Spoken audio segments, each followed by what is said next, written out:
Imran, welcome. Let me first ask you, we have been trying to do this interview for almost 2 weeks now, and once your internet mysteriously cut out, the last time we were told that there was an army raid on your compound. Tell us what happened. Well, look, ever since I came out of jail, Fareed, my house is surrounded by the police. There are checkpoints. Everyone is checked who comes into my house, and they have to walk a distance. The main roads, connecting my house are blocked. And one evening when I was supposed to do your interview, I suddenly discovered that the government had announced there were 40 terrorists hiding in my house, and they were going to come, the police was going to come looking for them.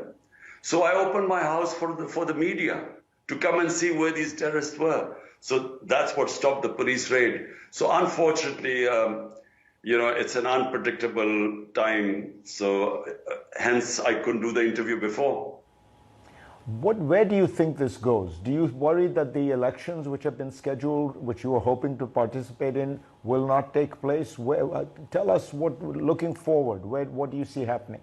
Well, Fareed, my worry so far is about our democracy is being dismantled. The two provincial assemblies in which we were governing, that's 70% of Pakistan, KP and Punjab. We dissolved our governments, and the constitution is clear, you have to have elections within 90 days. The government wouldn't hold the elections. We then had to go to the Supreme Court. Supreme Court ruled that the elections must be held within 90 days and gave the date of 14th May for the election of Punjab. The government refused. They violated the constitution and the orders of the Supreme Court. Now my worry is that even the national elections, which are scheduled for October, I'm worried that even they won't hold the elections unless and until they are clear that PTI, my party, won't win. Right now, our rating is above 70%. Out of 37 by-elections, we have swept 30. So they are petrified of elections. And because they are scared that PTI and I will be back into power, everything is being done to dismantle our democracy. So right now, as we speak, over 10,000 workers have been arrested. My entire senior leadership is in jail. Tuesday, I'm going to make an appearance for various bails in Islamabad. 80% chances are that I will be arrested. So right now, there's no rule of law. One of the judges cried while saying that he gave people bail and they were rearrested when they got out of the court. The Supreme Court Chief Justice, when he says elections are to be held on 14th of May, when his decisions are discarded. So we are heading towards law of the jungle. Might is right. Right now, there's no rule of law in this country. Imran Khan, who is at the center of a political maelstrom in his country right now. Imran, you know how the story goes, that the army was happy to work with you in your first incarnation. In fact, they supported you, but then they found you uncontrollable, and they essentially engineered your ouster, and now you have taken them on openly. Are you doing that, and can you win a struggle against what is often called Pakistan's most powerful institution? You know that the way the saying goes that most countries have armies. In Pakistan, it is the army that has a country. Look, Fareed, how can you win by taking on your own army? Even if you win, it's a Pyrrhic victory. The country loses. Pakistan needs a powerful army. All you have to do is look around the Muslim world and just look at the devastation that is going on there. So I am a firm believer that the country needs a strong defense and needs to be able to defend itself as it did in the war on terror, because we got ourselves into a mess and 80,000 Pakistanis died. And the army gave great sacrifices. The problem right now is, first, let me just correct you. I never had a problem with the army. I worked knowing that they were entrenched. The army has been it's a fact. Of 75 years, the army has had, 3 times they have ruled directly through martial laws. I mean, last 60 years, half has been ruled by the army and the half by the two families, Bhuttos and Sharifs. So I was working with them.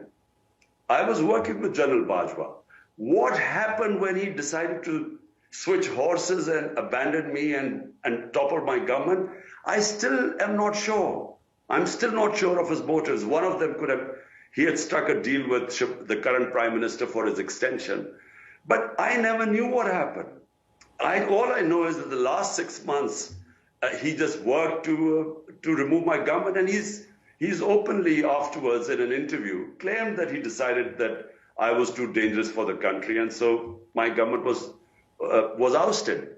Since then, all I have said is that the solution to Pakistan's problems are in free and fair elections, because that's the only thing that would bring political stability in this country.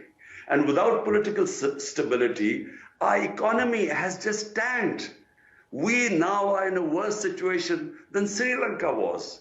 I mean, Pakistan has never had the economy in such a tailspin as it is in right now. The only way you can bring the economic stability is through political stability, which will come through elections. That's all I've been saying. Now, the problem I'm facing is that somehow the current lot, the what I call the PDM parties, they have aligned themselves with the establishment. And they have convinced the establishment that if there are elections, they're going to lose, which is a fact.